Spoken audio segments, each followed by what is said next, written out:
donc nde naza koloba voilà mosala nanga serviteur endimama nalanda toujours lokolo ya matresha yaya mama Elianitu la patronne ya serviteur à la Providence et voilà toza toujours na pa ya mama Elianitu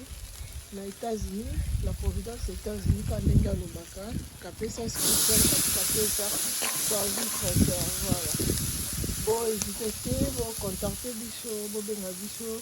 banimero na biso ezalaka toujours na bilili so bokotisa bavideo na biso bomanke nimero na biso te toza na mboka ya États-Unis d'Amérique et voilà tous les 50 états États-Unis esika ozali okoki toujours kocontacte biso mpona etali fete na yo événement na yo okozala dessus te voilà tozolandela toujours brochette na biso alors toza wana toujours mpona koservir baya biso basepela kapesa kitchen ayika mosala na ye ezomonana ezondimama mindele bandimi mpe bameke bandimi balobi ke baliaka na bango na barestaurant kasi depuis babande kolia biloko na ngai basepe makasi balobi oh vraiment tomoni toyoki gu ya sika ekoti na baépice toliaka na biso tosala baza na baépice basala mais toyoki baépice mosusu oyo bagu toyoki awa eza bagu oyo na toyoka na kati ya milangi te epesi esango esali bien voilà balobi so moninga azosala mosala ne malamu okoki toujours kofélicite ye bakokomplimente ye eza bien compliment esalaka bien kolinga te kobomba bolamu ya moto asali vomi oyebisa mokolo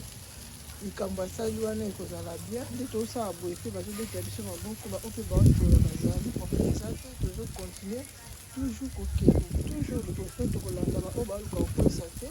biso objectif na biso ezali tokende se liboso mpe tozali kokende toujours liboso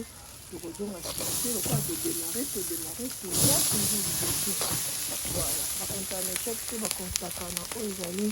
réussite voilà toza na réussite na biso 100% sur tozocontinue toujours na réussite na ndenge tozosala toujours kosala mpona baya biso basepela toujours voilà merci beaucoup bosabone bopartage bavideo na biso mosala na ngai nazolakisa bino eza mpe nalakisa bino ke nasalaka toujours mosala na ngai malgré hiver malgré été soki kutu na hiver nasalaki ebongo mpona oyo tokomi sikoyo tokota presque na été et voilà toza na spring na printemps nde bobenga na français et voilà toza wana tosana na printemps mwa malili eza ndeti te soki na malili baglace obimaki donc oyo vraiment eza lokola liyanzi moke olongola kaka ezokende vraiment mbangu mpe tosala kitoko misala ezokende toujours bopartage bohésite te bozala dessus te voilà biso baba kapesa kitchen azosala babrochette na ye bakomane na ye ndenge bamesani toujours koklase bakomane na ye na baya ye voilà motu nyonso oyo alingaka kolia food ya mama katika pesa ya kapesa kitchen to ya mama katika pesa serviteur ayebi loboko na ye et voilà na lelo recette ya biso ya lelo tosali babrochette bakomane na bino ezala vraiment le bienvenu toza wana mpona koservir bino et voilà lelo toza na brochette nde boconstate brochette eza wana tozotumba brochette na biso totumbi taba comme d'habitude taba tous les jours recette vraiment du jour ezangaka te brochette lelo eza na commande et voilà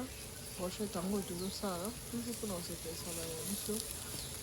et voilà kapesa kitchen mama kapesa azali la patronne a servi traiteur kapesa kitchen toza wana mpona baévénementiel mpona oza na événement na yo songolo okoki toujours kocontacte mama kapesa servi traiteur olingi mariage na yo événement na yo ezala bien endimama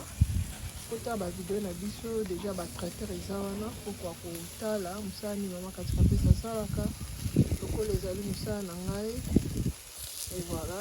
tomesana toujours koservir bino et toza wana toujours mpona koservir bino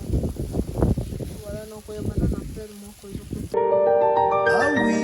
service traiteur international avec Katika Pesa Aigle, toujours la solution est là. Katika Pesa, toujours à votre service. qualité supérieure des recettes et repas africains, restaurants et catering. Mokonzi ya kolamba kitoko na États-Unis d'Amérique. Katika pesa Aigle. Toujours service traiteur et à qualité Tokos. Pour toutes vos réservations, contactez Maman Katika Pesa pour vos cérémonies, réceptions, manifestations, vos fêtes de mariage, vos fêtes d'anniversaire, graduation, barbecue, événements, même les conférences. Service traiteur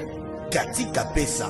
Toujours à votre service. Qualité supérieure des recettes et repas. Bamosusu, c'est local.